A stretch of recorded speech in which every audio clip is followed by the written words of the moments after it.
Yo, what is up, my beautiful people? As you can see on the table before me, it's pretty much overflowing with handhelds. Now, at this point, I have a problem, I know, but the thing is, all of these handhelds excel in their own different way. Some are ultra portable, like the GPD Win 4. Some have amazing battery life, like my favorite device, the Wukong.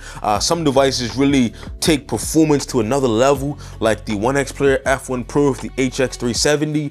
Other devices have an unmatched user experience.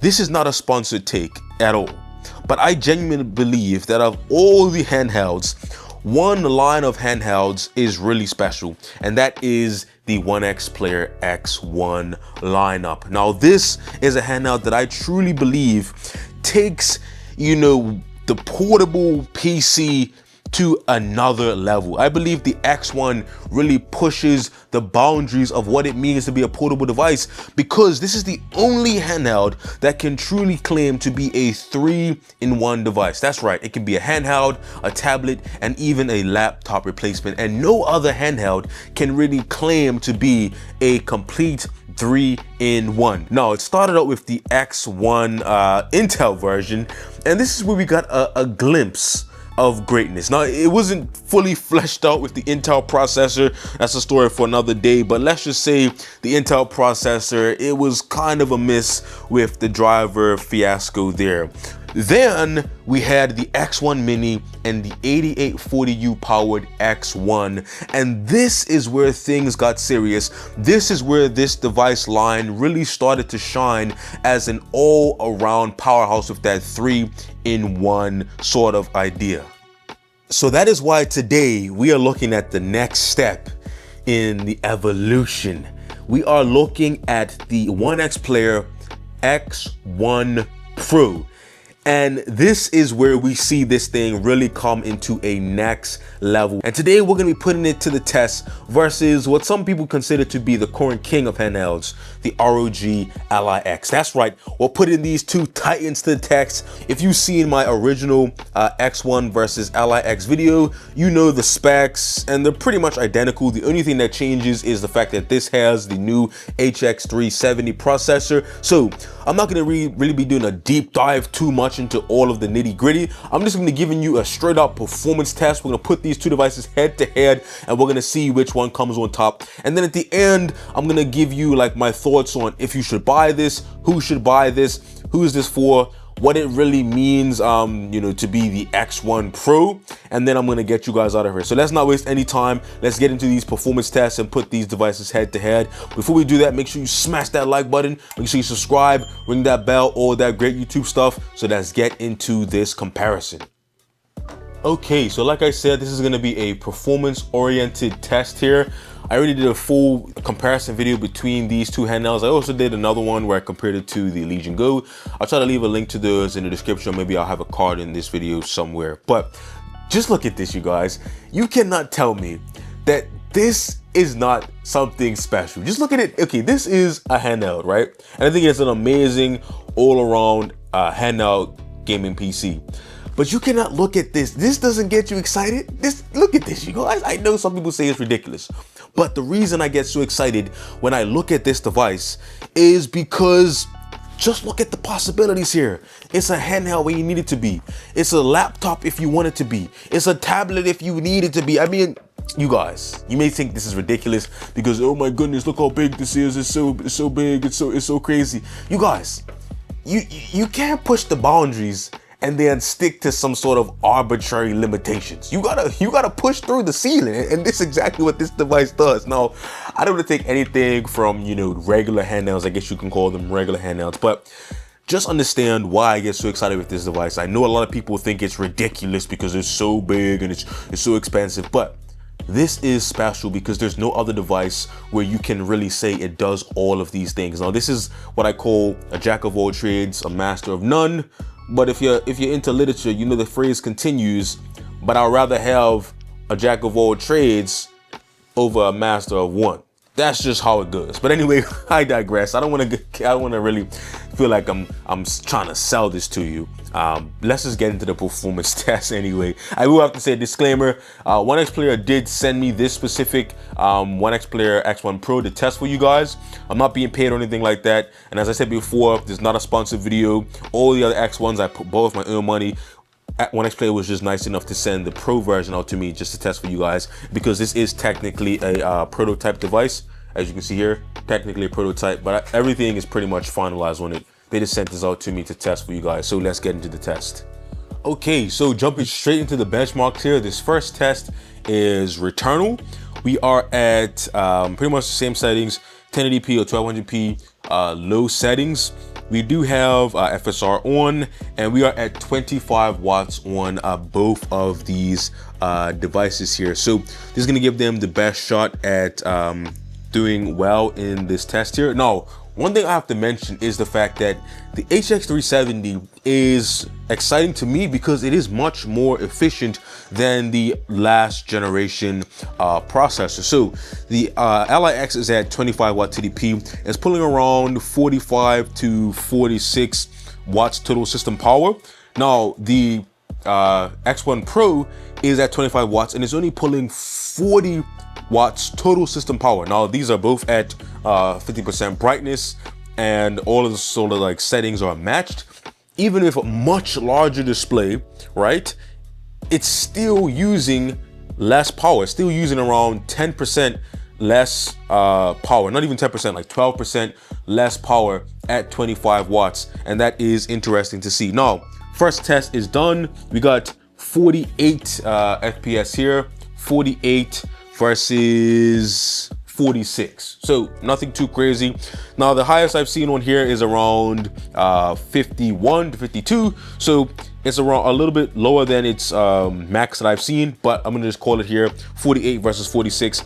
Not a huge win. Returnal is one of those games where it really, you know, it's hard to run on these handhelds, but let's run some more tests and see what these devices can actually do. But we got to give 1 point to the X1 Pro. Moving on to the next test. Next benchmark is Cyberpunk 2077, and we are at high settings. As you can see here with the high settings preset, we do have FSR 3 on with frame generation as well, but we are at the high preset 1080p. Let's run this benchmark and see what these things can do.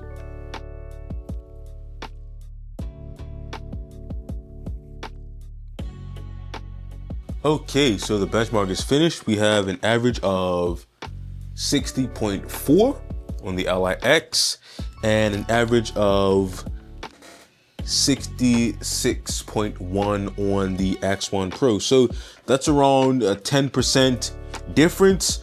Like I said, you could calculate the difference with the, you know, the 1200p versus 1080p, but we're already getting 10% more at the same sort of settings, which is another win for the X1 Pro. Anyway, on to the next benchmark. Okay, so the next benchmark, another heavy hitter. This is Black Myth Wukong. We are at 1080p or 1200p low settings. I do have FSR on, resolution scale set to 60. So let's see how this goes. Now, like I said, they're both at 25 watts, and we're gonna run this benchmark and see how they both do.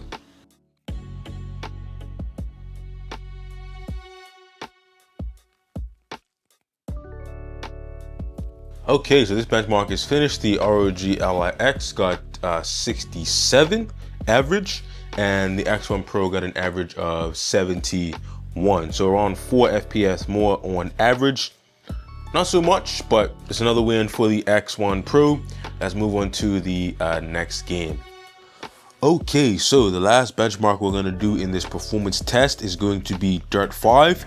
We are at low settings, 1080p, 1200p respectively. Let's run the benchmark and see how these things can actually do. Now this game is actually more demanding than you would think, so it's really gonna push these devices to the limit here.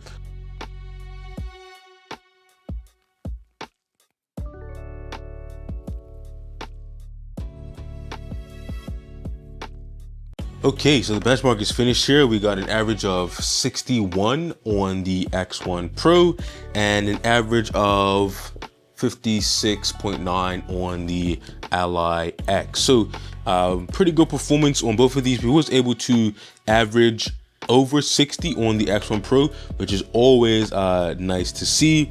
And yeah, so great performance on both, but it is nice to see the fact that we're able to average over 60 FPS on the X1 Pro. Okay, putting the Ally X to the side for now, we are finally at the end, the section where I talk about, you know, my final thoughts on this device. Is it worth your money? Who should buy this device? Now, as far as my thoughts go, I think this is an amazing handheld. Like I said before, the X1 is a device that really pushes the boundaries of what's possible for a handheld gaming PC.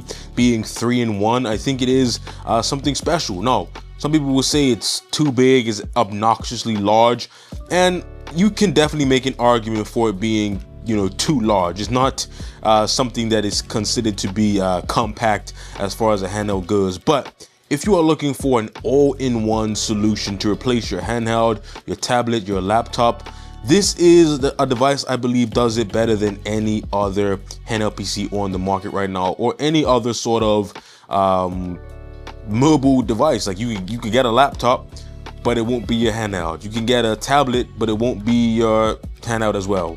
You know, you can get a handheld, but it won't be your laptop, and you know, any combination of those sort of devices.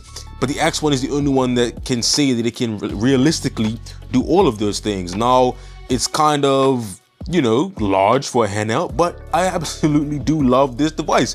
If you are just looking for me to recommend it, then I definitely do. I definitely do recommend it, and you should highly consider picking one up. Like I said, it's not sponsored. I'm not gonna leave like any sponsored link for you to buy this. I don't get any sort of money if you do buy it. Just give you my thoughts. Now, who should buy this device?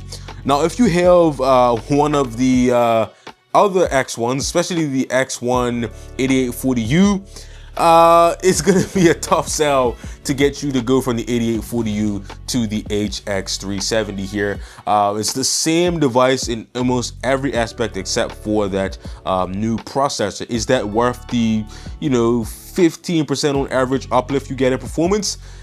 I don't know if it's worth the, you know, the actual performance if you already have the 8840U X1. Now, if you have the Intel X1, F in the chat to anyone who has the Intel X1.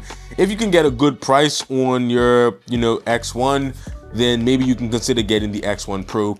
But if you are just looking for an all-around great 3-in-1 device, you should definitely consider the X1 Pro. It's everything I love from the original X1, but it just took it to another level as far as the performance goes. Now, it's not a huge generational leap, but it is enough that if you are coming into this market, you should highly consider this device. Now, if you just want the latest and greatest, that is what this is. Understanding that, you know, proceed as you will. But all in all, it gets my recommendation, and this device right now is special. Compare any handheld on the market right now in 2025, the X1 Pro is special. It doesn't do much more than the X1 original 8840U, but having that new HX370 just take this thing to another level, especially as far as performance and efficiency. With that being said, leave in the comments down below of anything you know, you want to discuss. Maybe some future videos you want to see if this handheld. Now, it's not mine. Like, I do have to send this back, so leave your comments. Hopefully I can get that to you, or maybe I can just talk to you in the comments about any other questions you have about this device here.